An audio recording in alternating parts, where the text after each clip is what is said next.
तो photon theory हो चुका है। अब अपन चैप्टर को आगे बढ़ा रहे हैं। अब शुरू कर रहे हैं फोटो इलेक्ट्रिक इफेक्ट। इसमें हमने लास्ट टर्न पर हल्की सी बात करी थी इलेक्ट्रॉन एमिशन की, तो उसी बात को आगे बढ़ाते हैं। लिखिएगा।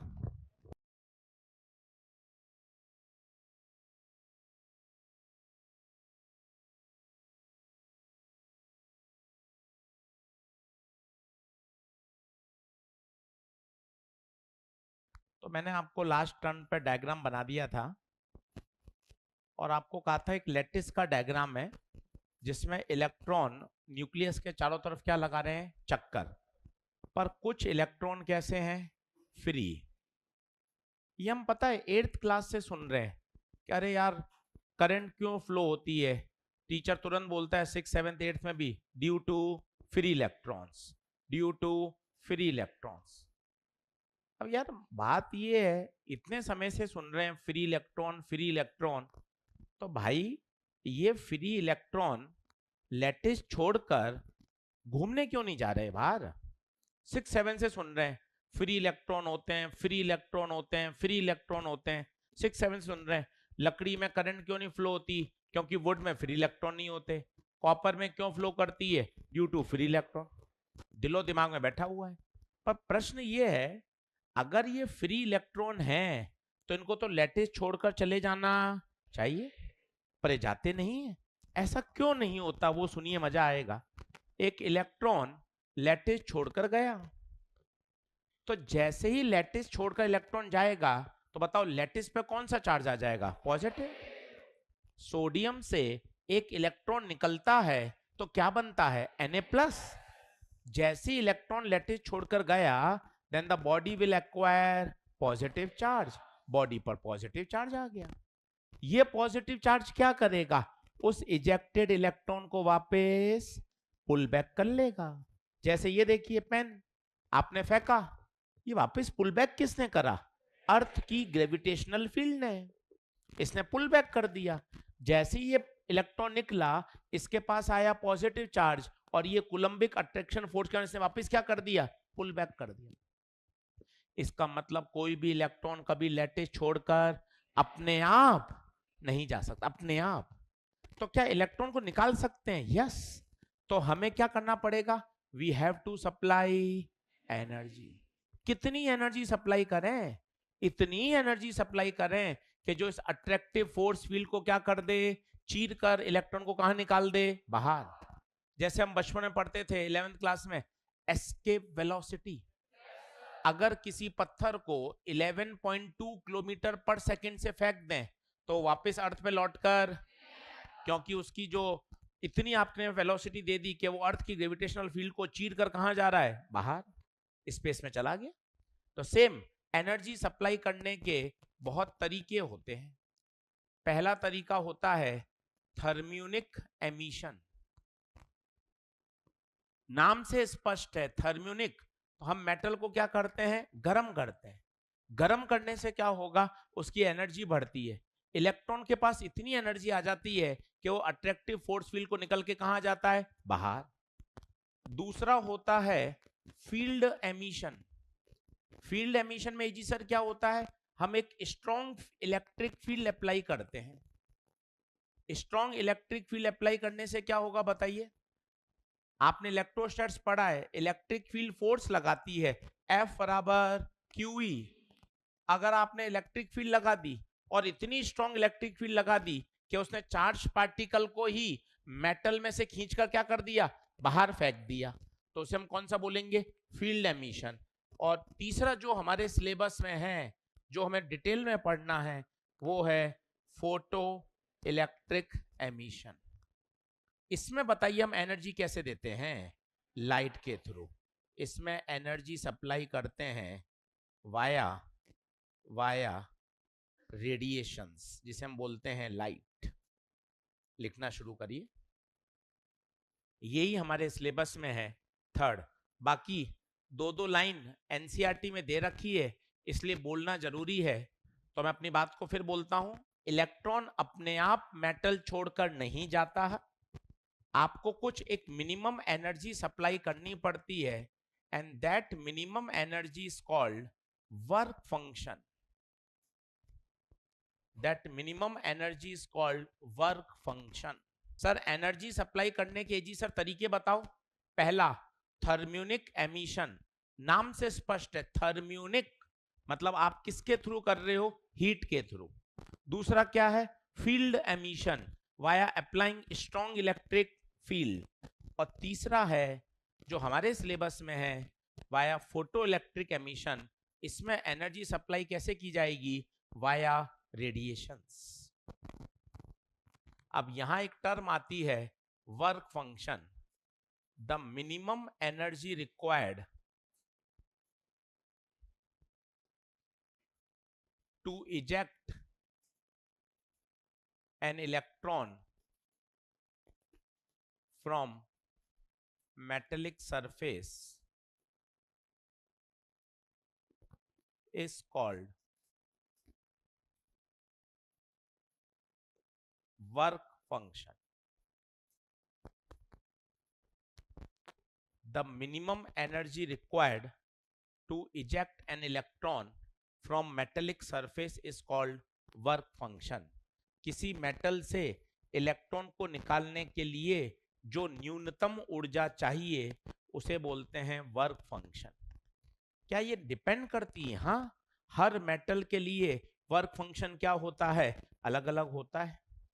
मेटल्स के लिए सबसे कम होता है और उसमें भी सीजियम, उसके लिए तो बहुत ही कम होता है. जैसे केमिस्ट्री में शायद इसको बोलते हैं आईपी, आयनाइजेशन पोटेंशियल, याद करिए. तो इलेक्ट्रॉन को बाहर निकालने के लिए जो मिनिमम एनर्जी रिक्वायर्ड है उसे बोलते हैं ionisation energy, ionisation potential. Physics में उसे क्या बोल रहे हैं, वर्क फंक्शन. बिल्कुल देसी परिभाषा बोलिए. जितना बेसिक समझेंगे उतना प्रश्न करने में आनंद आएगा. कोई चलते फिरते पूछ ले कि जी सर वर्क फंक्शन क्या होता है, तो आपको तुरंत बोलना आना चाहिए किसी मेटल में से इलेक्ट्रॉन को निकालने के लिए जो मिनिमम एनर्जी चाहिए उसे क्या कहा जाएगा, work function. it depends on nature of material. ये मटेरियल के नेचर पे डिपेंड करती है. अब इसका फॉर्मूला, इसका सिंबल होता है फाई, फॉर्मूला होता है एच न्यू नॉट या h c by lambda not.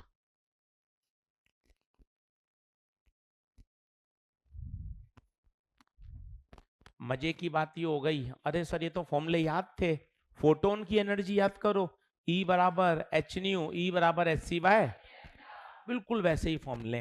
But यहां पर न्यू नॉट और लैम्डा नॉट है. ए जी सर ये क्या है न्यू नॉट और लैम्डा नॉट? इस न्यू नॉट को बोलते हैं थ्रेशोल्ड फ्रीक्वेंसी. इसे बोलते हैं थ्रेशोल्ड फ्रीक्वेंसी. और लैम्डा नॉट को बोलते हैं थ्रेशोल्ड वेवलेंथ. थ्रेशोल्ड फ्रीक्वेंसी और थ्रेशोल्ड वेवलेंथ. अच्छा, जैसे s c by lambda naught आया तुरंत आपको शायद एक फॉर्मूला और याद आ रहा होगा, 12400 बटे लैम्डा नॉट. कौन सा सही है, एस सी बाय लैम्डा या 12400? दोनों सही है. एस सी बाय लैम्डा से आंसर किस में आता है, जूल में. अब आप इतने समझदार हो गए. और 12400 में किससे आएगा, बशर्ते लैम्डा नॉट को किस में रखा जाएगा, इन द सेम वे एक फॉर्मूला और होगा 4.1 इंटू 10 की पावर माइनस 50. इससे भी आंसर किस में आएगा, इलेक्ट्रॉन. तो 4.1 इंटू 10 की पावर माइनस 15 न्यू नॉट. अच्छा, मजे की बात क्या सर, लॉटरी क्यों लग गई, मौसम इतना बढ़िया हो रहा है, बारिश आने के पूरे पूरे चांसेस हैं, लॉटरी कैसे लग गई? लॉटरी ऐसे लग गई, इन चारों फॉर्मूले में से कोई भी आपको याद, सारे फोटोन वाले फॉर्मूले हैं, बस न्यू की जगह क्या आ गया, न्यू नॉट. लैम्डा की जगह क्या आ गया, न्यू नॉट का नाम क्या है, थ्रेशोल्ड फ्रीक्वेंसी. और लैम्डा नॉट का नाम, अब ये है क्या, थ्रेशोल्ड फ्रीक्वेंसी, थ्रेशोल्ड वेवलेंथ. उसको समझते हैं. देखना, जैसे किसी मेटल का वर्क फंक्शन 2 eV है, ये कोई मेटल है, इसका वर्क फंक्शन 2 eV है। क्या मतलब है, इसको सेंटेंस में बोलो तोड़कर कि अगर इस मेटल में से इलेक्ट्रॉन को निकालना है तो कितने रुपए की आवश्यकता है? 2 इलेक्ट्रॉन वोल्ट की आवश्यकता है।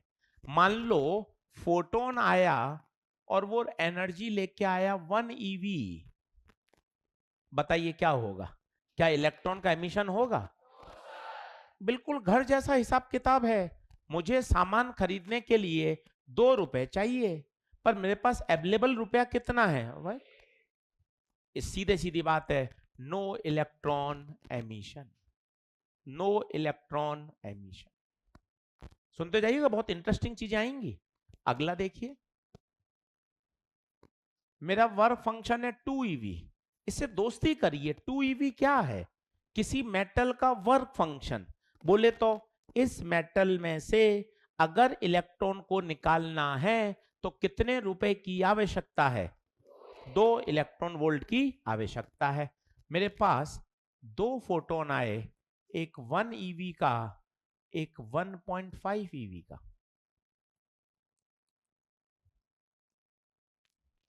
IIT एडवांस में सवाल आया हुआ है बहुत पहले का। 2 फोटोन आए, 1 रुपए का और एक 1.5 का। बताइए इलेक्ट्रॉन निकलेगा या नहीं? क्यों? 1 और 1.5 2.5 हो गया ना।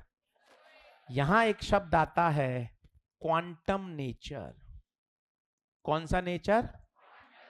इसे बोलते हैं 1-to-1 इंटरेक्शन। 1-to-1 इंटरेक्शन का क्या मतलब है? एक फोटोन अपनी ऊर्जा एक इलेक्ट्रॉन को ही दे सकता है। ऐसा नहीं है 2 फोटोन मिलकर अपनी ऊर्जा किसको दे देंगे? एक इलेक्ट्रॉन को, भैया तू बाहर आ जाना। एक फोटोन अपनी ऊर्जा किसको देगा? एक इलेक्ट्रॉन। इसे बोलते हैं क्वांटम नेचर। सर इसको थोड़ा और समझाओ। मैंने आपको पहले पहले दिन समझाया था कि मेरे घर के गार्डन में मुझे पानी देना है। एक तरीका तो क्या है, मैं पाइप हाथ में ले लूं और पाइप से पानी देता रहूं। ये कैसा फ्लो है? कंटिन्यूअस फ्लो है। कैसा फ्लो है? दूसरा क्या है, पानी की बाल्टी में मैं बैलून बना के रख लूं, फिर मैंने एक बैलून उठाया, एक पौधे को दिया, एक बैलून उठाया, एक पौधे को दिया। अब बताइए एनर्जी कैसे ट्रांसफर हो रही है? In the form of packets. इसे बोलते हैं डिस्क्रीट, कंटिन्यू नहीं है। कैसी है? डिस्क्रीट। इसे बोलते हैं क्वांटम नेचर ऑफ लाइट। एक फोटोन अपनी ऊर्जा एक इलेक्ट्रॉन को ही दे सकता है। आपके मन में ख्याल आ रहा हो ये दोनों फोटोन मिलकर कुल ऊर्जा हो गई 2.5, और इसको निकालने के लिए कितनी चाहिए? 2। निकल जाएगा? नहीं। 1 फोटोन में transfer it's energy on 1 electron. एक फोटोन अपनी ऊर्जा एक इलेक्ट्रॉन को ही ट्रांसफर कर सकता है। बताइए होगा या नहीं होगा? No photoelectric effect. अगला सुनिए, और इंटरेस्टिंग है। वापस वर्क फंक्शन 2 eV। फिर से बोलिए डेफिनेशन, चौथी बार मौका मिल रहा है। वर्क फंक्शन 2 eV का क्या मतलब है? इस मेटल में से अगर इलेक्ट्रॉन निकालना है तो कितने रुपए की आवश्यकता है? 2 eV रुपए की आवश्यकता है। यस और नो? ये एनर्जी हम किसके माध्यम से दे रहे हैं? लाइट, और वी कैन से फोटॉन्स।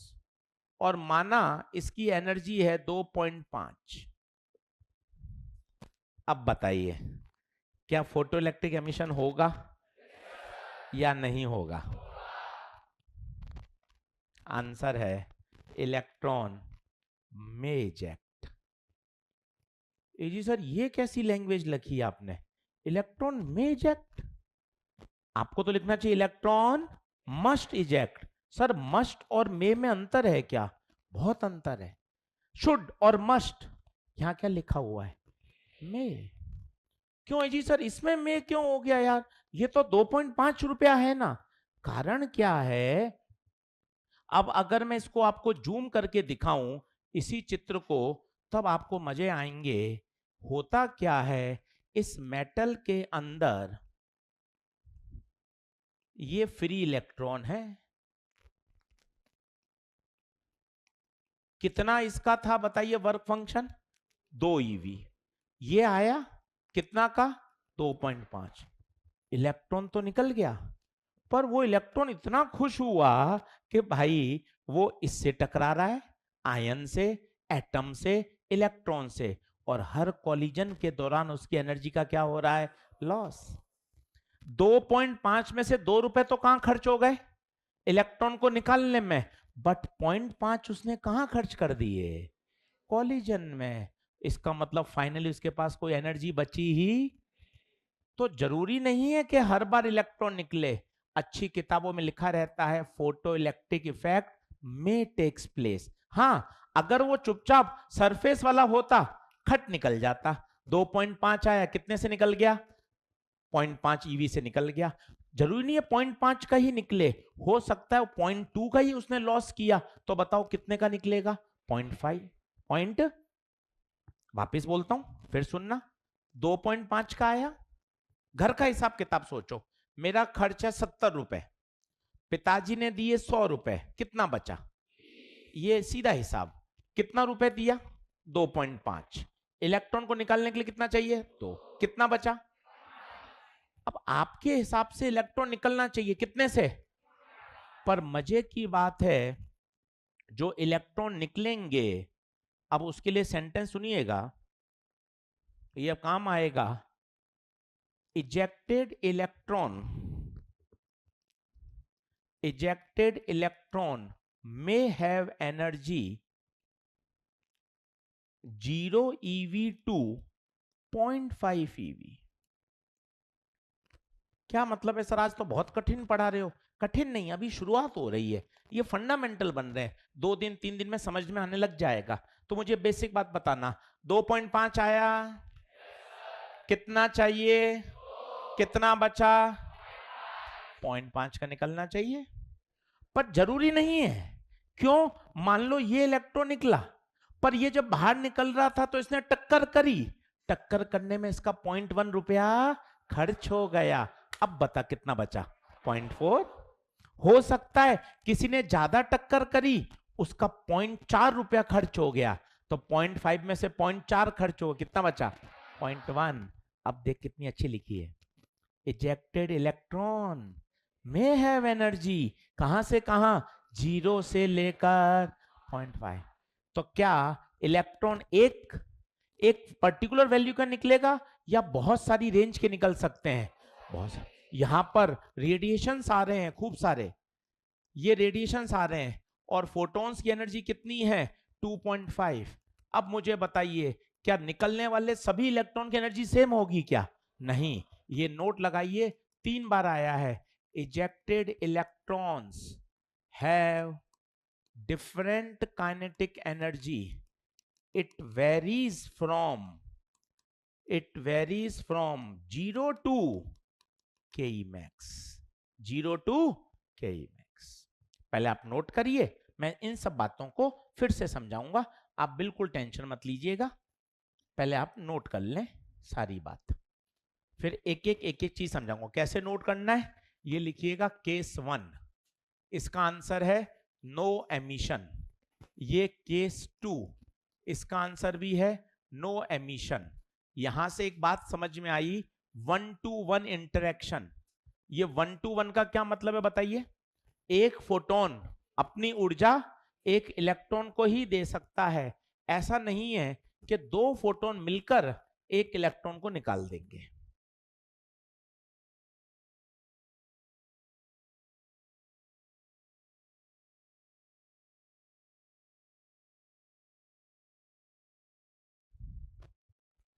तीसरी बात, हो सकता है कम समझ में आया हो, तीसरा केस फिर सिखाऊंगा, इनफैक्ट तीनों केस वापस सिखाऊंगा, और बिल्कुल आप देखना घर का हिसाब किताब जैसे सवाल सॉल्व होंगे। 10 रुपए दिया, खर्चा था 7 रुपया, तो बचा कितना, 3। पर हर बार 3 बचे ऐसा कोई जरूरी नहीं है, यही आपको सिखाना चाहता हूं। क्यों 3 नहीं बचेगा, या तो इलेक्ट्रॉन चुपचाप निकल जाए, परंतु वो चुपचाप नहीं निकला, वो तो शोर करते हुए निकला, शोर करते हुए मेरा सिलेक्शन हो गया, मेरा सिलेक्शन हो गया, मेरा सिलेक्शन हो गया। तो जब वो आजू बाजू से टकराएगा तो हर बार एनर्जी का क्या होगा, लॉस, तो उसकी एनर्जी कम होती जाएगी। केस 1 सबसे आसान, बताइए इलेक्ट्रॉन निकलेगा या नहीं? क्यों नहीं निकलेगा बताइए? आने वाले फोटोन की एनर्जी वर्क फंक्शन से कम है।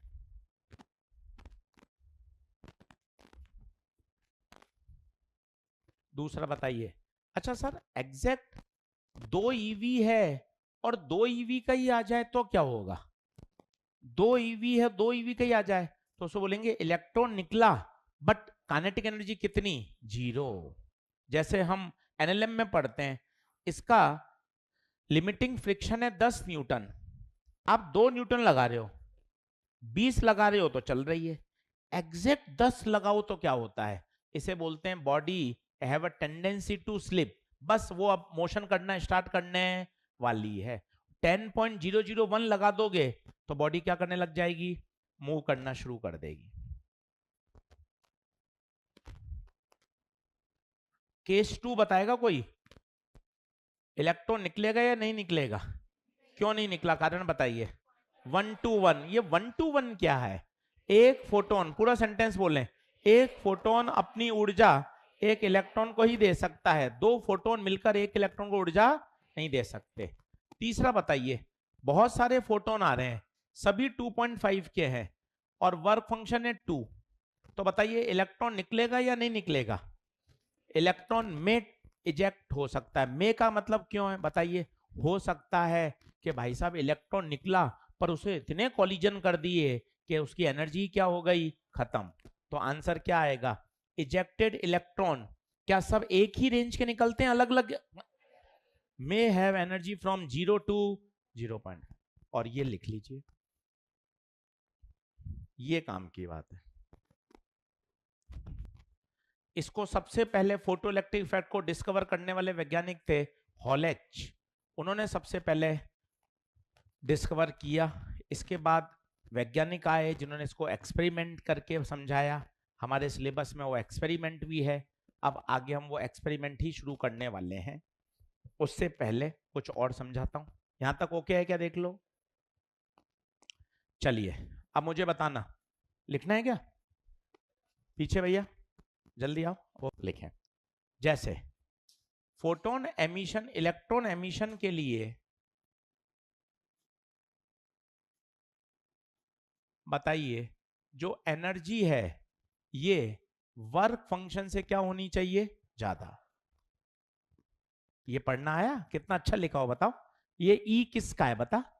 फोटोन। तुझे वो दिमाग में अगले 10 दिन बैठाना पड़ेगा, तब तुझे सवाल करने मजा आएगा। ये मेटल है, आ कौन रहे हैं? फोटोन। निकल कौन रहे हैं? फोटोन। क्या लेके आ रहे हैं? एनर्जी। मेटल के पास क्या है? Work function. और ये इलेक्ट्रॉन निकलेगा, घर का हिसाब किताब बता, कितने से निकलेगा बता? 100 रुपए दिए, 20 रुपए खर्च हो गया, कितने से निकलेगा? E-5। सोच के देख, कितनी बेसिक बात है। तू इसको रटने बैठेगा परेशान होगा, तू अपने हिसाब क्यों नहीं बना सकता? 100 रुपए मिले, 70 रुपए खर्च है ही सही, मैस का देना, किराया देना, आने जाने का, टैक्सी का, वैन का किराया, हर महीने का खर्च है, बचे कितने? 30। जरूरी नहीं हर बार 30 बचे, आप 25 तारीख को पूछा करो, कुछ भी नहीं बचता।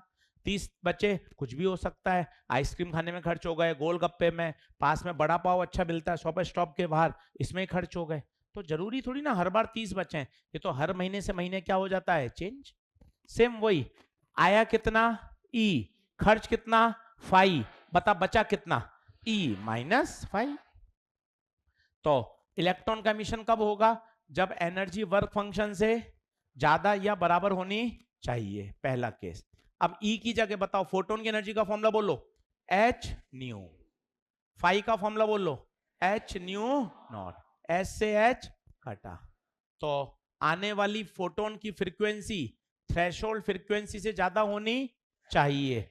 अब देखना मजा आएगा, फिर वापस देखना। E बड़ा है किससे? 5 से।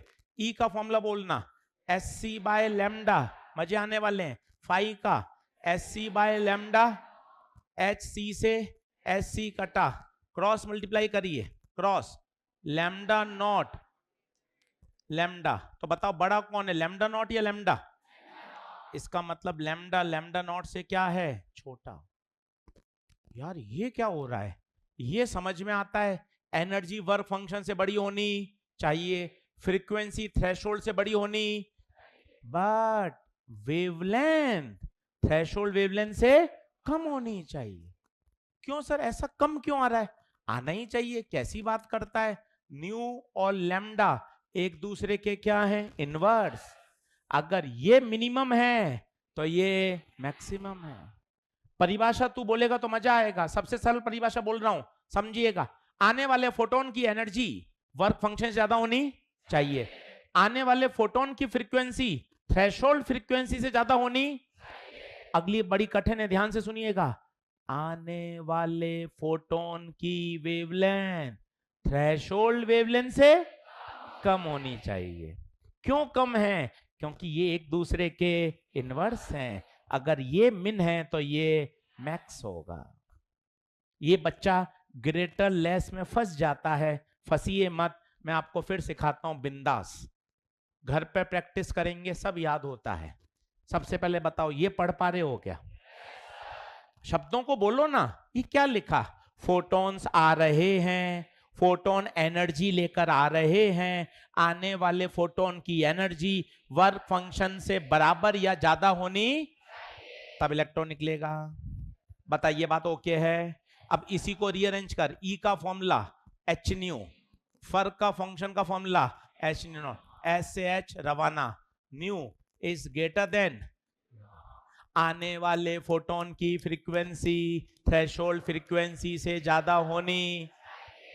अब चाहे तो इसी को पकड़ ले, इसी को पकड़ ले, न्यू की जगह बोल सी बाय लैम्डा, न्यू नॉट की जगह ये कट क्रॉस करा लैम्डा नॉट, तो lambda is less than lambda. Sir ये और ये सेम है? अरे सेम ही है, तुझे आंखों का चक्कर लग रहा है। यहां कौन बड़ा, लैम्डा नॉट, यहां भी कौन बड़ा, एक ही है। अब बता पढ़ने का तरीका, फोटोन की वेवलेंथ थ्रेशोल्ड वेवलेंथ से कम होनी चाहिए। लिखना शुरू करिए, वे तीनों की परिभाषा लिखाता हूं। पूछा जाता है बोर्ड में, पूछा जाता है रिलेशन।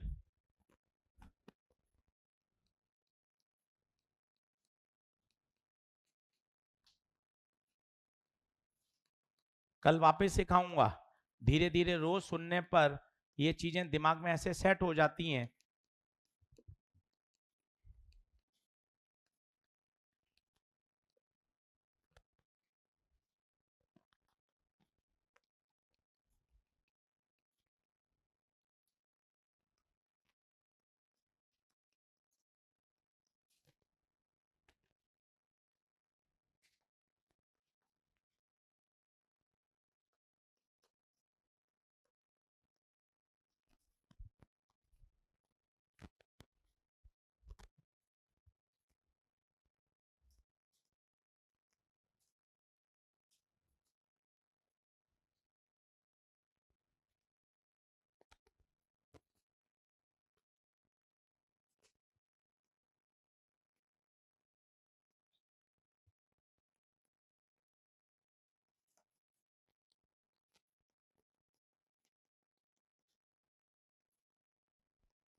ये तीन टर्म्स हैं, ये किसी मेटल की प्रॉपर्टी है, वर्क फंक्शन। हर मेटल का अलग होता है, सीजियम का अलग है, सोडियम का अलग है, कैल्शियम का अलग है। ये मेटल की प्रॉपर्टी है। क्या है वर्क फंक्शन? बिल्कुल बिंदास बोलिए। किसी मेटल में से इलेक्ट्रॉन को निकालने के लिए जो मिनिमम एनर्जी का रिक्वायरमेंट है उसे क्या बोलते हैं, वर्क फंक्शन। आने वाली फ्रीक्वेंसी थ्रेशोल्ड से ज्यादा होनी चाहिए, बट वेवलेंथ कम होनी चाहिए। देख कितना अच्छा लिखा है, तब मैक्सिमम वेवलेंथ, जिसके ऊपर अगर आप चले गए तो फोटो इलेक्ट्रिक इफेक्ट नहीं होगा। आपकी वेवलेंथ इससे कम होनी चाहिए, इससे ज्यादा पॉसिबल नहीं है। पेज नंबर 113 पे आ जाइए। चलिए मिटाऊं इसको, कर दो नेक्स्ट। पहला सवाल मैं लिख रहा हूं, जो लाए हैं डीपीपी वो तो खोल लें, कल से रोज लेकर आइए। अभी मैं लिख देता हूं, पेज नंबर 113, पहला question. A photo sensitive material has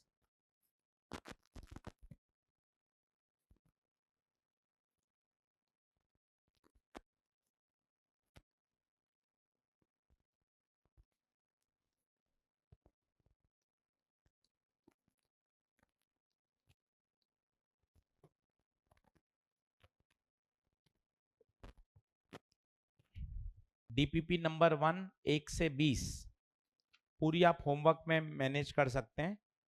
आज हम डीपीपी नंबर 2 पे आ चुके हैं। अब खुद बताइए, बहुत आसानी से हर बच्चा कर सकता है भाई, सभी का हक है फिजिक्स पे। केवल टॉपर फिजिक्स पढ़ेगा ऐसा कोई जरूरी नहीं है, हम सब पढ़ सकते हैं, अच्छे से पढ़ सकते हैं। अब ध्यान से बताइए क्या दे रखा है, वर्क फंक्शन। तो तुझे पहले चमकना चाहिए, एजी सर ये फाई दे रखा है। वर्क फंक्शन का सिंबल बोलो, हर बच्चा बोलो, फाई। अब पूछा है थ्रेशोल्ड फ्रीक्वेंसी, आंखें खोल, वर्क फंक्शन किस में है, ईवी में। तो ऐसा फॉर्मूला बता जो ईवी में हो और फ्रीक्वेंसी का हो, 4.1 इंटू 10⁻⁻15। फाई कितना, 2, 4.1, तो मुझे न्यू नॉट चाहिए 2/4.1। देखिए अब कोशिश करिए, अप्रोक्सीमेशन लीजिए, बड़े बच्चे बनिए। 2 एकम 2, ये लगभग 4 को मान लो 2, 1/2 बोलिए, 0.5, -15 ऊपर जाएगा तो +15, पॉइंट को हटाएं तो नीचे 10, 10 ऊपर कैंसिल होगा, तो आंसर आएगा 5 इंटू 10⁻14 हर्ट्स। अप्रोक्सीमेशन लेना सीखिए, बड़े बच्चे बनिए। दूसरा बताइए, थ्रेशोल्ड वेवलेंथ बताओ, क्या SC बाय लेमडा नॉट लगाऊं या 12,400/लेमडा नॉट? क्यों, क्यों, क्यों? क्योंकि वर्क फंक्शन ईवी में है। भाई भाई समझ, ये कब लगता है, जब वर्क फंक्शन जूल में हो। वर्क फंक्शन किस में है, ईवी में। वर्क फंक्शन ईवी में है। अब बता, वर्क फंक्शन 2, 12,400/लेमडा नॉट, लेमडा नॉट बता, 12,400/2, 6,200 एंगस्ट्रॉम। अरे बिल्कुल वही फॉर्मूले हैं, तो मैं तो चेहरे पे मुस्कान होनी चाहिए। जो फोटोन के फॉर्मूले वही तो हैं, बस न्यू की जगह क्या हो गया, न्यू नॉट, और लेमडा की जगह लेमडा। कोई भी अंतर नहीं है। सवाल नंबर 1 टिक लगाओ। सवाल नंबर 2 पे आओ, अगले टर्न से सभी लाएं। क्वेश्चन नंबर 2, थ्रेशोल्ड वेवलेंथ दे रखी है 6,800 angstrom, find the work function of sodium.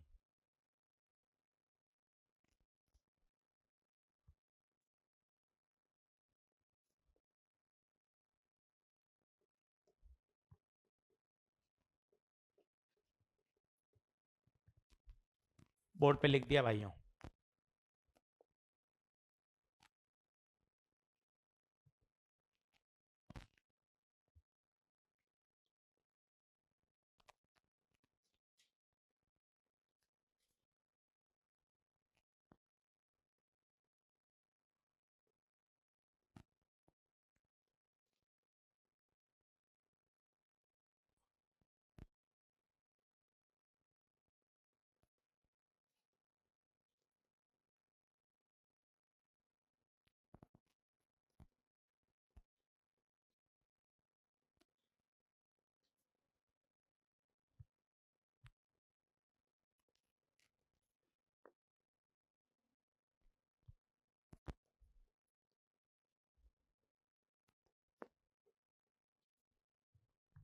दो प्रश्न आपके सामने, दोनों देखिए।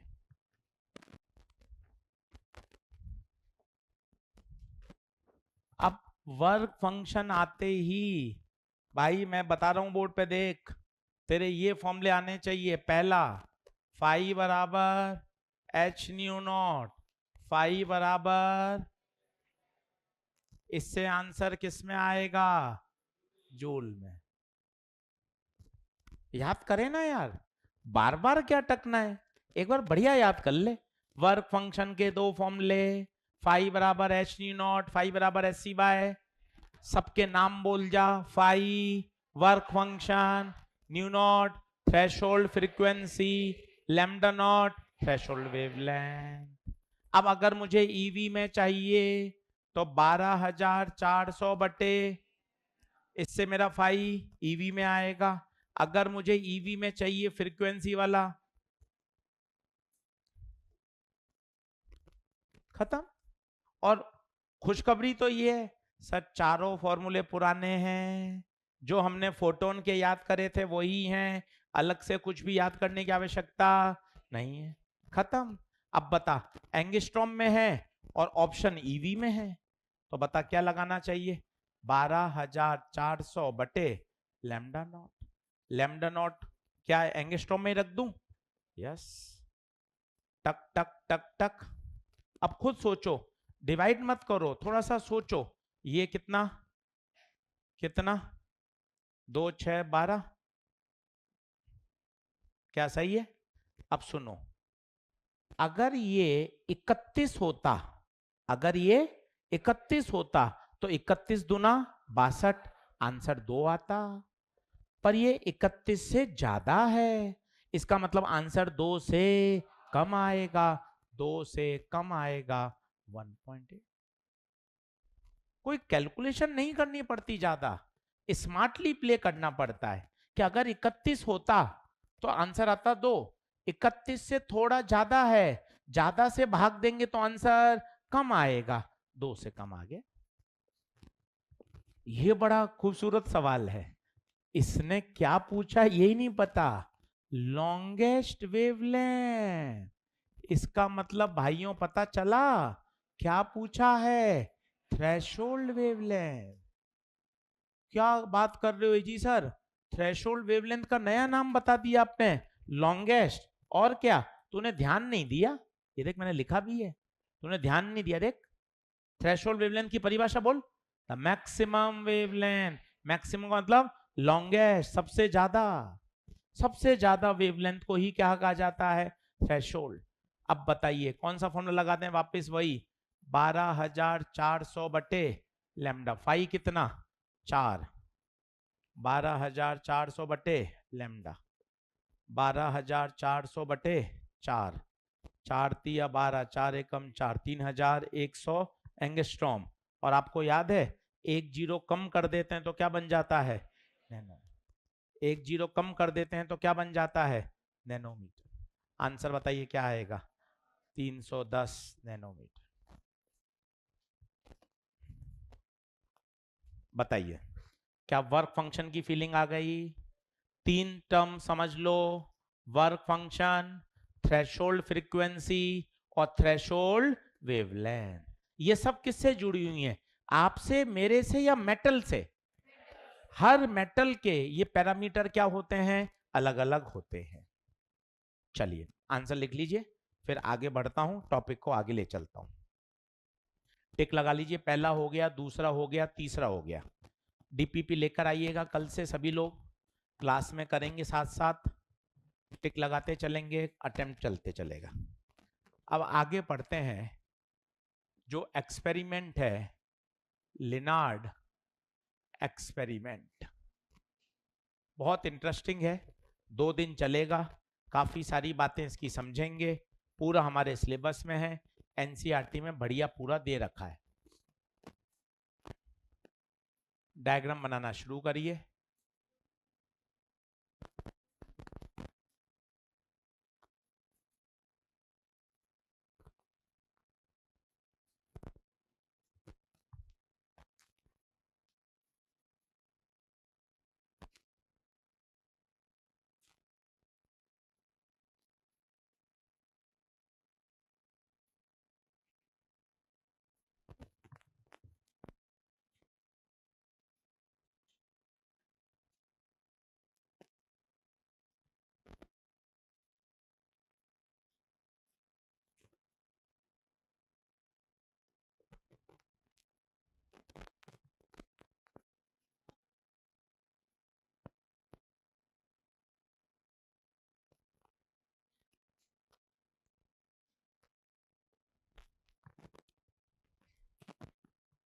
लिनार्ड एक्सपेरिमेंट, एक वैक्यूम ट्यूब है, आप देख सकते हैं, उसके अंदर दो प्लेट हैं, एमीटर और कलेक्टर।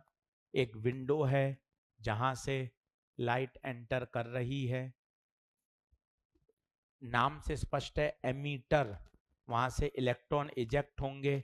दूसरा है सामने कलेक्टर, जो कि इलेक्ट्रॉन्स को क्या करेगा, कलेक्ट। बहुत जबरदस्त एक्सपेरिमेंट है, मतलब अच्छा आपको समझ में आएगा। पहला इफेक्ट पढ़ रहे हैं, इफेक्ट ऑफ पोटेंशियल।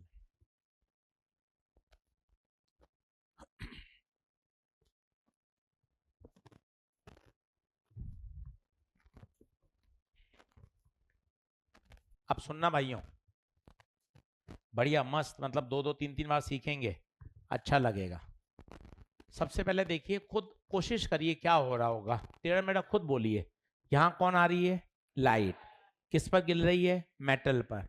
यही तो टॉपिक है, लाइट का मेटल पर गिरना और मेटल से क्या निकलना, इलेक्ट्रॉन्स। बताइए यहां से कौन एमिट होगा, इलेक्ट्रॉन्स। थोड़ा ध्यान से देखिएगा, मैंने इलेक्ट्रॉन्स आगे पीछे बनाए। कोई बताएगा क्यों आगे पीछे बनाए?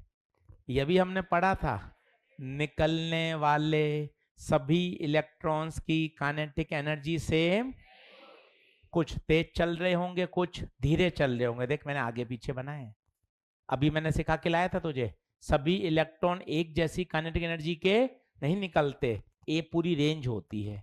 अब मुझे बताइए, मैंने अभी कोई बैटरी नहीं लगाई, आप देख सकते हैं मैंने कोई बैटरी नहीं लगाई, फिर भी कुछ इलेक्ट्रॉन कलेक्टर प्लेट पे पहुंच गए और सर्किट में क्या फ्लो होने लग गई, करंट।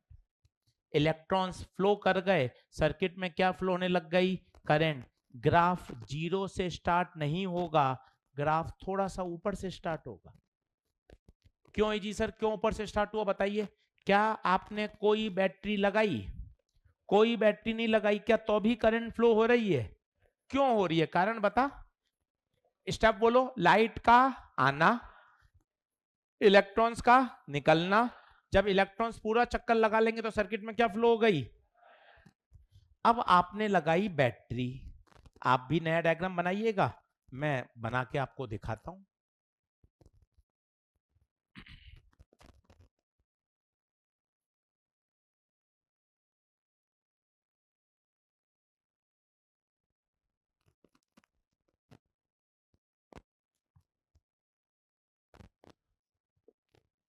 कुछ भी कर रहा है भाई, चलिए कोई बात नहीं, इसी में मैं चेंज कर देता हूं, आप नए में करिएगा। अब मैंने क्या लगा दी यहां पर, बैटरी। आप बाद में बना लीजिएगा, ये बैटरी। अब बैटरी से क्या होगा वो सुनिएगा, ये प्लस और ये माइनस, तो बताओ ये किनारा क्या बन गया, प्लस, ये किनारा। अब बताओ क्या होगा, पहले तो कुछ इलेक्ट्रॉन पहुंच रहे थे, क्यों, कुछ ही क्यों पहुंच रहे थे बताइए, जो तेज थे वो तो पहुंच गए। अब यहां कौन बैठा है, कलेक्टर, जिसपे कैसा चार्ज है, प्लस। वो इलेक्ट्रॉन जो धीरे चल रहे थे उनको भी क्या कर लेगा, अट्रैक्ट। बताइए करंट बढ़ेगी या कम होगी? ये वही बात है, बहुत सारे बच्चे आपके साथ सामने से निकल रहे हैं, आपने हर बच्चे को पीछे से क्या दे दिया, उसी दिशा में धक्का दे दिया, तो बताओ उनकी स्पीड बढ़ेगी या कम होगी, बढ़ेगी। क्यों बढ़ रही है बताइए, ये प्लस उन इलेक्ट्रॉन्स को क्या कर रहा है, अट्रैक्ट। फिर आपने बैटरी और बढ़ाई, और अट्रैक्शन हुआ, और बढ़ाई, और अट्रैक्शन हुआ।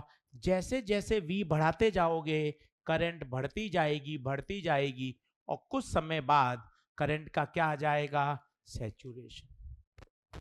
क्यों सर सैचुरेशन क्यों आ गया, वो भी तू सुन।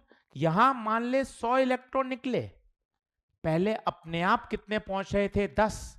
फिर आपने बैटरी का पोटेंशियल बढ़ाया, 50 पहुंचे, और बढ़ाया 80 पहुंचे, और बढ़ाया, अब 100 के 100 पहुंचने लग गए।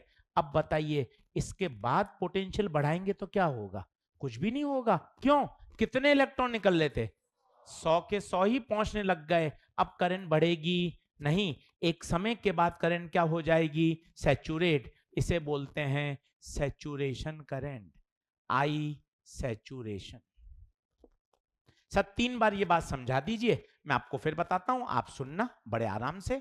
स्टेप नंबर 1, हर बच्चा बोलो। जब आपने कोई बैटरी नहीं लगाई, कोशिश करिए बैटरी नहीं लगाई, इसका मतलब पोटेंशियल कितना वोल्ट, क्या तो भी करंट फ्लो कर रही है क्या? क्यों कर रही है बताओ?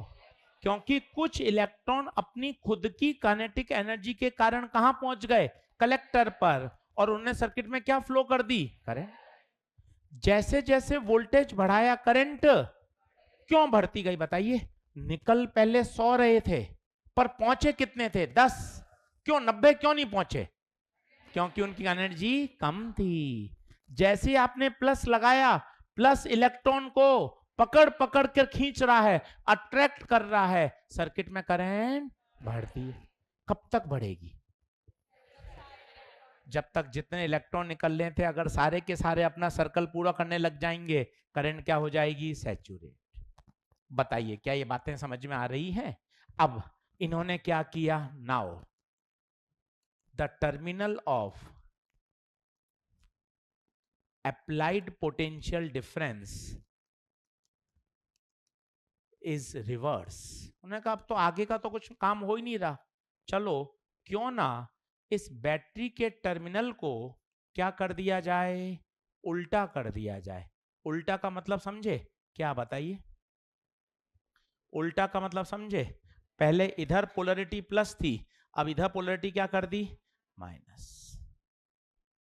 अब होगा खेला। सभी लोग बोर्ड पे ध्यान देना, इंटरेस्टिंग लगेगा आपको, मजा आएगा कि हाँ यार जबरदस्त चीजें हो रही हैं। अब सुनिएगा, अब ये टर्मिनल क्या है, माइनस, तो बताओ ये भी क्या हो गया, माइनस, ये प्लस। आपने बैटरी को क्या कर दिया, उल्टा। अब क्या होगा, खुद खुद कहानी बनाओ ना। क्या कहानी सर, मुझे समझ ही नहीं आ रहा, मैं क्या कहानी बनाऊंगा सर? मैं बताता हूं ना तुझे, पूरा क्यों मान रहा है, मैं बताता हूं। ये देख कितने निकले, 100। सीखना, इच्छा तो रख सीखने की, कि नहीं सर मुझे सीखनी है, मुझे तो मॉडर्न फिजिक्स का एक एक सवाल आना चाहिए, ऐसा सीखना यार। बता क्या 100 निकले, क्यों निकले? क्योंकि लाइट गिरी, यही तो चैप्टर का नाम है, फोटो इलेक्ट्रॉन एमिशन, लाइट का गिरना और मेटल में से इलेक्ट्रॉन का निकलना। कितने निकले, 100। क्या 100 के 100 एक जैसे भागेंगे या अलग अलग? तो अपना दिमाग क्यों लगा रहा है, क्लास में 200 बच्चे पढ़ा रहा हूं, सबको एक जैसा पढ़ा रहा हूं, तो एनर्जी तो सबको एक जैसी दी, बट निकलने वाले इलेक्ट्रॉन्स की सबकी energy same, it vary from 0 to max. ये इलेक्ट्रॉन निकले टक टक। बता ये मैंने आगे पीछे क्यों बनाए, क्योंकि सबकी एनर्जी अलग है। यहां तक ओके? कोई भी बैटरी नहीं लगाई तो भी बता करंट है या नहीं है, क्यों है? कुछ इलेक्ट्रॉन तो अपने आप पहुंच गए बिना ट्यूशन करे। छठी सातवीं में क्लास में कुछ बच्चे ऐसे भी थे जो ट्यूशन पे नहीं जाते थे तो भी अच्छे नंबर लाते थे। हमारे मम्मी पापा इतना ट्यूशन भेजते थे तो भी बर्बादी, कुछ भी नहीं करते थे हम। तो डिपेंड करता है। कुछ इलेक्ट्रॉन ट्यूशन नहीं जा रहे, उन्होंने कोई, हमने बैटरी नहीं लगाई तो अभी वो कहां पहुंच गए, कलेक्टर पे पहुंच गए। सर्किट में करंट आएगी या नहीं आएगी? तो बता ग्राफ 0 से स्टार्ट होगा या थोड़ा सा ऊपर से? जैसे जैसे बैटरी बढ़ाओगे, बताओ इसका प्लस बढ़ाओगे तो ये इलेक्ट्रॉन्स को क्या करेगा, अट्रैक्ट, तो करंट क्या होती जाएगी, बढ़ती बढ़ती बढ़ती बढ़ती, और फिर क्या हो जाएगी, सैचुरेट। बताओ ये वाला हिस्सा सबको समझ में आ गया? अब मैंने टर्मिनल्स को क्या किया, उल्टा। अब होगा खेला, मैंने टर्मिनल को कर दिया उल्टा। सब लोग समझना, मुझे 5 बार समझाने में कोई दिक्कत नहीं है। ये उल्टा हो गया, बता ये कौन है, तो ये अब क्या बन गया, ये क्या बन गया? अब सुनना, कुछ इलेक्ट्रॉन अपने आप पहुंच रहे थे, परंतु अब ये कौन है, माइनस, ये उन इलेक्ट्रॉन्स को क्या करेगा, रिपेल। बता सर्किट में करंट कम होगी या बढ़ेगी? क्यों होगी कम? जो पहले 10 इलेक्ट्रॉन अपने आप पहुंच रहे थे, अब ये यहां से रिपेल कर रहा है, तो 10 में से 10 नहीं पहुंचेंगे, 8 ही पहुंचेंगे। करंट क्या होगी, कम होगी। और आपने नेगेटिव पोटेंशियल बढ़ाया, रिपल्शन को और बढ़ाया, करंट और कम होगी, और रिपल्शन बढ़ाया और कम होगी। एक समय ऐसा आएगा करंट अचानक से क्या हो जाएगी, जीरो। क्या जीरो का क्या मतलब है, बताइए क्या मतलब है? आपने इतना रिपल्शन लगा दिया कि एक भी इलेक्ट्रॉन अब कलेक्टर पर नहीं पहुंच रहा। That negative potential is called stopping potential. That negative potential is called, नाम से स्पष्ट है, स्टॉपिंग। इसने सभी इलेक्ट्रॉन्स को क्या कर दिया, रोक दिया। अब सर्किट में बहने वाली करंट कितनी हो गई, ये हिस्सा कब बना बताइए, जब बैटरी सीधी थी। ये हिस्सा कब बना, जब बैटरी को रिवर्स किया। कोई बताएगा करंट कम क्यों हो रही है? क्योंकि आप बैटरी के पोटेंशियल को क्या कर रहे हो, बढ़ा रहे हो। आपने रिपल्शन की ताकत बढ़ाई, सामने से बहुत बच्चे दौड़ते हुए आ रहे थे, आप ताकतवर बने, आपने कुछ बच्चों को रोक लिया। फिर आप और बच्चे दौड़ते हुए आ रहे थे तेज तेज, आप और ताकतवर बने। धीरे धीरे आप इतने ताकतवर बन गए, आपने सभी इलेक्ट्रॉन्स को क्या कर दिया, रोक दिया। अब बताइए कलेक्टर पे पहुंचने वाले इलेक्ट्रॉन्स कितने, और अगर जीरो हो गए तो करंट भी कितनी हो जाएगी। That negative potential is called stopping potential. अब पूरा ग्राफ बना रहा हूं, सब लोग देखिएगा। ये पार्ट 1 था, इसी में अब हमने बैटरी को क्या कर दिया, उल्टा। ये वाला कब बनेगा, जब बैटरी पॉजिटिव है या नेगेटिव है, बहुत बढ़िया। अब पीछे वाला ग्राफ बना रहा हूं, जैसे जैसे आपने पोटेंशियल कम किया कम किया कम किया, करंट कम होती गई। और एक ऐसा पोटेंशियल जब सर्किट में करंट क्या हो गई, zero, that potential is called stopping potential. ये V कौन है बताइए, पोटेंशियल।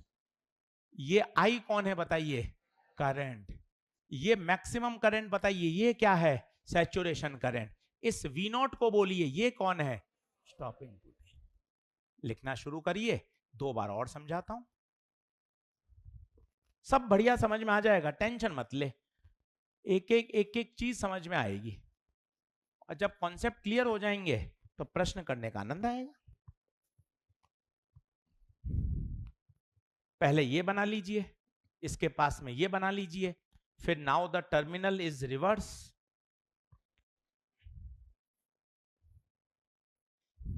स्टॉपिंग पोटेंशियल की परिभाषा खुद बोलिए, एक ऐसा नेगेटिव पोटेंशियल जब सर्किट में करंट क्या हो जाए, जीरो, जो आने वाले सभी इलेक्ट्रॉन्स को क्या कर दे, रोक दे। स्टेप्स बोलोगे मन में तो समझ में आएगा कि भैया हमने पहले बैटरी नहीं लगाई थी, बैटरी नहीं लगाई तो भी सर्किट में क्या फ्लो हो रही थी, करंट। यार ये क्यों फ्लो रही है, कोई बताएगा? क्योंकि कुछ इलेक्ट्रॉन जो बहुत तेज भाग रहे थे, वो अपने आप ही कहां पहुंच गए, कलेक्टर पर। फिर आपने बैटरी लगाई, करंट बढ़ती गई बढ़ती गई बढ़ती गई। उसके बाद आपने बैटरी के टर्मिनल्स को रिवर्स किया, अब सर्किट में करंट कम होती गई ड्यू टू रिपल्शन। एक ऐसा पोटेंशियल लगा दिया जब सारे ही इलेक्ट्रॉन रिपेल हो गए, तो that potential is called stopping potential. कोई बताएगा करंट कम क्यों होती जा रही थी? क्योंकि आपने बैटरी को उल्टा कर दिया। बैटरी को उल्टा करने से क्या हुआ, अब ये प्लेट नेगेटिव हो गई, तो उसने इलेक्ट्रॉन्स को क्या किया, रिपेल। तो कम इलेक्ट्रॉन पहुंचेंगे या ज्यादा, कम। तो करंट क्या होती जा रही है, कम होती जा रही है, कम होती जा रही है। और एक ऐसा पोटेंशियल लगा दिया जब सर्किट में करंट क्या हो गई, जीरो। ये स्ट्रेट लाइन नहीं है, ध्यान देना। कोई बच्चा ऐसा नहीं बनाए, ये ऐसा और ये बिल्कुल ऐसा नहीं है, ये कर्व है। हल्का सा इसको ऐसे कर्व बनाइए, थोड़ा सा थिक करके ऐसा इसको कर्व करिए। ये कोई एकदम सरल रेखा नहीं है, ये कर्व है हल्का सा, ये प्रैक्टिकल ऑब्जर्व्ड है। हल्का सा उसको कर्व कर दीजिए, अब बार बार बनाएंगे तो अपने आप सही बन जाएगा। बताइए क्या पहला पॉइंट सबको क्लियर है क्या? अब आता है स्टॉपिंग पोटेंशियल का फॉर्मूला क्या आएगा।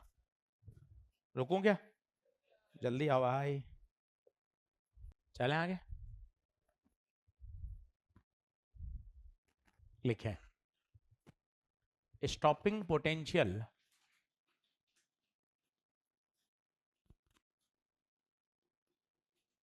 is always related to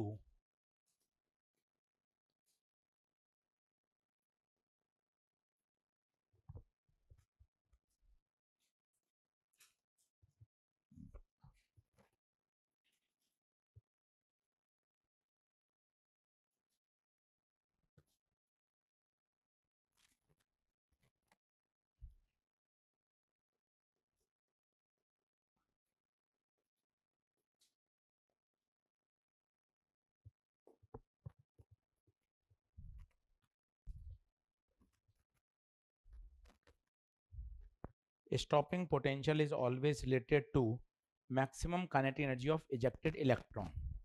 ये लाइन बहुत गहरी है, इसको आप फील करेंगे तो मजा आएगा, तो इसको थोड़ा समझिएगा। जैसे आप स्कूल के बाहर खड़े हैं और स्कूल की बेल बजी छुट्टी की, बच्चे दौड़ते हुए बाहर निकलते हैं। नर्सरी का बच्चा भी है, पहली क्लास का भी है, 5वीं क्लास का भी है, छोटा बच्चा भी है, बड़ा बच्चा भी है, पतला भी है, मोटा भी है, सब भागते हुए बाहर आ रहे हैं। आप मुझे पहला सवाल बताइए, क्या सभी बच्चों की स्पीड सेम है? क्या सभी बच्चों का मास सेम है? सबकी काइनेटिक एनर्जी हाफ mv² से तो बोले तो सबकी अलग अलग है। थोड़ा फील करिए, मन खोलिए, मजा आएगा।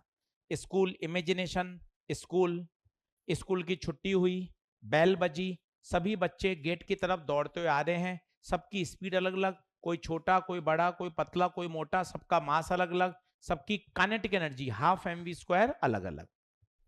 अब आप उनको रोकना चाहते हो, तो जो छोटे छोटे बच्चे हैं नर्सरी के, उनको तो आप ऐसे ही पकड़ के यूं ही फेंक दोगे।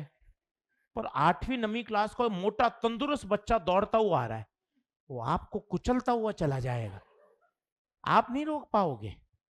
आप फील करिए, छोटे बच्चे, पहली दूसरी के बच्चे दौड़ते आ रहे हैं, आपने यूं पकड़ के चल यूं यूं फेंकते गया।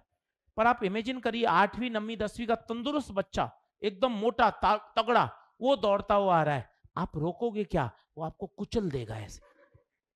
अब आप घर गए, आपने और एक्सरसाइज करी, जिम गए, मुझे तो रोकना ही रोकना है। फिर अब आपने और बड़े बच्चों को रोकना शुरू कर दिया, पर अभी भी तंदुरुस्त बच्चा नहीं रोक पा रहे। आपने और एक्सरसाइज करी, और दूध पिया, और मेहनत करी कि नहीं भैया मेरी तो इतनी बॉडी बिल्ट हो जाए कि भाई साहब मैं सबको रोक लूं। तो आपने सोचा यार सबको रोकने से तो बढ़िया है जो सबसे तेज भाग रहा है, अगर आप उसको रोकने में सक्षम हो गए तो बताइए क्या सबको रोक सकते हो क्या? वापिस बात सुनिएगा, अलग अलग एनर्जी के लोग आ रहे हैं, अगर जो सबसे तेज चलता हुआ आ रहा है, अगर आप उसको रोकने में सफल हो गए तो बाकी सब रुक सकते हैं या नहीं? अब पढ़िए कितना अच्छा शब्द है, देखिए, stopping potential is always related to maximum kinetic energy of ejected electron. क्या सभी जो इलेक्ट्रॉन्स आ रहे थे वो एक ही एनर्जी के थे या अलग अलग? उनको रोकना है तो सब पर मेहनत क्यों करें? जो सबसे तेज आ रहा है, अगर आपने उसको रोक दिया तो बताइए बाकी सबका क्या होगा? वो तो रुक ही जाएंगे। यस और नो? अब इसका फॉर्मूला कहां से आता है वो मैं 2 मिनट आपको डिराइव करा देता हूं, बाकी एनसीईआरटी में भी नहीं है तो कोई पूछता नहीं है, फिर भी हम पढ़ सकते हैं। 11th क्लास में एक होता है वर्क डन बाय ऑल बराबर चेंज इन एनर्जी, वर्क एनर्जी थ्योरम। यहां पर कौन वर्क कर रहा है पता है? Electric field. आप बड़े बच्चे हो तो इलेक्ट्रिक फील्ड प्लस से माइनस, और आपको पता हो इलेक्ट्रिक फील्ड हमेशा इलेक्ट्रॉन पे क्या लगाती है? फोर्स। और चूंकि इलेक्ट्रॉन है तो बल इलेक्ट्रिक फील्ड के अपोजिट लगे। इलेक्ट्रिक फील्ड आगे है तो बताइए बल कहां लगेगा? खुद बताइए, इलेक्ट्रॉन को रोक रहा है या स्पीड अप कर रहा है? रोक रहा है, तो इलेक्ट्रिक फील्ड वर्क डन कर रही है। तो एफ इलेक्ट्रिक फील्ड का किसी को वर्क डन याद हो? वर्क डन होता है Q इंटू वी, तो Q नहीं माइनस ई। पूछिए माइनस क्यों? इलेक्ट्रॉन पे चार्ज माइनस, V नहीं V नॉट। डेल्टा काइनेटिक को खोलो, फाइनल माइनस इनिशियल, माइनस का EV नॉट। फाइनल काइनेटिक बताइए 0। इनिशियल कौन सी वाली लेंगे? सबसे मैक्स वाली। अब बताइए माइनस EV नॉट बराबर माइनस KE मैक्स, माइनस से माइनस कट गया तो बताइए KE मैक्स का फॉर्मूला क्या आ गया? EV not. कोई डेरिवेशन पूछ नहीं रहा, अपने पास सफिशिएंट टाइम था, 2 मिनट में डिराइव करके दिखा दिया। सर एक बार और बता दो, मन और खुश हो जाएगा, एक बार और देख ले, मुझे क्या दिक्कत है, आजा एक बार। सर थोड़ा धीरे धीरे बताना, ठीक है, मेरी हाँ लेना सर साथ में, ठीक है। 11वीं क्लास की वर्क एनर्जी थ्योरम बोल, वर्क डन बाय ऑल बराबर चेंज इन, बता इसमें कोई शर्म वाली बात? 11वीं class work energy, delta kinetic को खोल, फाइनल माइनस, कोई शर्म वाली बात? Work done by electric field, electrostatics, W बराबर Q इंटू वी, Q नहीं माइनस E। पूछ क्यों माइनस क्यों? इलेक्ट्रॉन, इलेक्ट्रॉन पे चार्ज क्या होता है? माइनस। V नहीं वी नॉट, तो minus E V not. Final kinetic रुक गए या भाग रहे हैं? 0। इनिशियल कितनी? के ई मैक्स। माइनस से माइनस कट गया, बता के ई मैक्स का फॉर्मूला क्या आ गया? E V not. लिखना शुरू कर, साइड में पटक ले, कभी काम आ जाए तो अच्छी बात है। के ई मैक्स का फॉर्मूला ई वी नॉट। ये के ई मैक्स क्या है? थोड़ा बोलना शुरू करो। किसकी एनर्जी है? आपकी, मेरी या इलेक्ट्रॉन की? फास्टेस्ट इलेक्ट्रॉन की एनर्जी। ये बहुत अच्छी बात है, आपने गौर नहीं किया। जब मेटल में से इलेक्ट्रॉन निकलते हैं तो एक एनर्जी के निकलते हैं अलग अलग। ये सबसे इंपॉर्टेंट बात है, निकलने वाले सभी इलेक्ट्रॉन्स की एनर्जी अलग अलग होती है। अगले लेक्चर में से आगे बढ़ेंगे। मैं आपको अगले लेक्चर पर प्रैक्टिकल दिखाऊंगा भी, सही है ना, ऑनलाइन स्टिमुलेटर की सहायता से दिखाऊंगा कि कैसे होता है। अभी इसमें बहुत सारे पॉइंट्स भी हैं, वो भी समझेंगे, तब जाके ये प्रैक्टिकल पूरा होगा। अभी शुरू हुआ है, काफी सारे पॉइंट्स हैं। आज का होमवर्क सभी बच्चे लिख लें। नियम वही कड़क रहेंगे, नहीं करने पर बाहर निकाला जाएगा, इसलिए ध्यान दीजिएगा। DPP number 1, DPP number 1, DPP ले लीजिएगा अभी स्टोर से। और डीपीपी नंबर 1 में 20 सवाल हैं, 20 के 20 आपको आने चाहिए। धन्यवाद।